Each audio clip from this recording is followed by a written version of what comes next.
Maximum নারীরা জানে না যে মাসিকের সময় কি ভুল করলে তার গর্ভধারণ করার সক্ষমতা কমে যায় এবং সে নারী ধীরে ধীরে বন্ধ্যা দিকে ধাবিত হয়। এই নারীর জরায়ুর সমস্যা হয় এবং খুব দ্রুত সময়ের মধ্যে বিভিন্ন ধরনের জটিল রোগে আক্রান্ত হয়। সে মাসিকের সময় বা পিরিয়ড চলাকালীন সময় সেই 5টি ভুলের কথা আজকের ভিডিওতে বিস্তারিত আলোচনা করব। ভিডিওটি দেখার পরে আপনি নিজে আইডেন্টিফাই করতে পারবেন যে আপনি কি কখনো এই 5টি ভুল প্রতিদিন করে যাচ্ছেন আপনার পিরিয়ড চলাকালীন সময়, এবং এটা করার কারণে আপনার বডিতে কি কি জটিল প্রবলেম তৈরি হচ্ছে সেটা আমাদেরকে অবশ্যই জানাবেন। একটা গবেষণায় দেখা যায় বাংলাদেশের অধিকাংশ মেয়েরা যাদের পিরিয়ড হয় তাদের মধ্যে একটা সিংহভাগ মেয়েরা রক্ত স্বল্পতায় ভুগে। একটা স্ট্যাটিস্টিক্স বলে যে মেয়েরা পিরিয়ড চলাকালীন সময় তাদের যে একটা রক্ত লস হয় এটা কাভার আপ করার জন্য তারা পুষ্টিকর খাবার তো খায় না, পাশাপাশি আয়রন সাপ্লিমেন্ট নেয় না। এই আয়রন সাপ্লিমেন্ট না নেওয়ার কারণে তাদের রক্ত স্বল্পতা দেখা দিতে থাকে এবং একটা সময় ফার্টিলিটিতে প্রবলেম হয়, সেই নারীর গর্ভে সন্তান ধারণ করার সক্ষমতা কমে যায়। যদি আয়রন সাপ্লিমেন্ট না নেয় বা পর্যাপ্ত আয়রন সমৃদ্ধ খাবার না খায় সেক্ষেত্রে নারীদের দেহে রক্ত স্বল্পতা দেখা দিবে, আর রক্ত স্বল্পতা দেখা দিলে কিন্তু তাদের ডিমের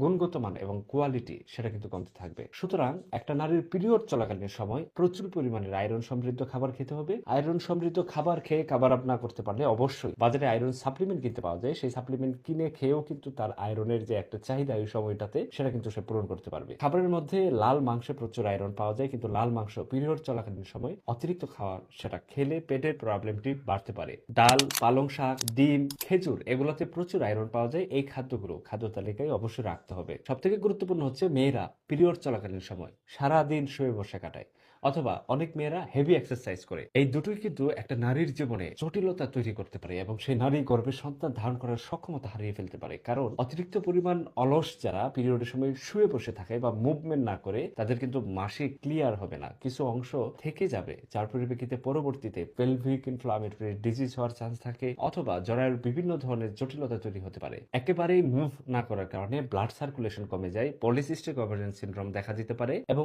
এন্ডোমেট্রিওসিসের মতো জটিলতা তৈরি হতে পারে। সুতরাং পিরিয়ড চলাকালীন সময় হাঁটা চলা করতে হবে, যোগ ব্যায়াম করতে পারেন, স্ট্রেচিং করতে পারেন, যেটা আপনাকে অনেক ভালো রাখবে এই পিরিয়ড চলাকালীন সময়টাতে। অনেক নারীরা আছে পিরিয়ড চলাকালীন সময় তাদের মুড সুইং হওয়ার কারণে তারা রাতে কম ঘুমায় বা রাত্রি জাগরণ করার একটা অভ্যাস থাকে, অথবা অনেক চাকরিজীবী মেয়েরা আছে যে পিরিয়ড চলাকালীন সময়ে তারা রাত জেগে কাজ করতে হয়। পিরিয়ড চলাকালীন সময় যদি রাত্রি জাগরণ করে কোনো নারী সেক্ষেত্রে মেলাটোনিন হরমোন প্রোডাকশন কমে যাবে, আর মেলাটোনিন হরমোন প্রোডাকশন কমে গেলে অক্সিডেটিভ স্ট্রেস বাড়বে, যেটা ডিমের গুণগত মান নষ্ট করবে এবং আলটিমেটলি সন্তান না হওয়ার মতো প্রবলেম তৈরি হতে পারে। যে নারীদের ধূমপান বা অ্যালকোহল পান করার অভ্যাস আছে তারা পিরিয়ডের সময় পান করলে তাদের বডিতে রক্ত সঞ্চালন এবং অক্সিজেন সরবরাহ কমে যায়, যার কারণে তাদের ডিম্বাশয়ের যে ফাংশন সেটা কিন্তু ক্ষতিগ্রস্ত হয় এবং আলটিমেটলি বন্ধ হওয়ার ঝুঁকি বাড়তে থাকে। শুধু তাই নয়, যারা অ্যালকোহল পান করে তাদের হরমোনাল ফ্লাকচুয়েশন হয়, তাদের অভুলেশন বা ডিম্বস্ফোটনে বাধা প্রদান করে। Fertility reserve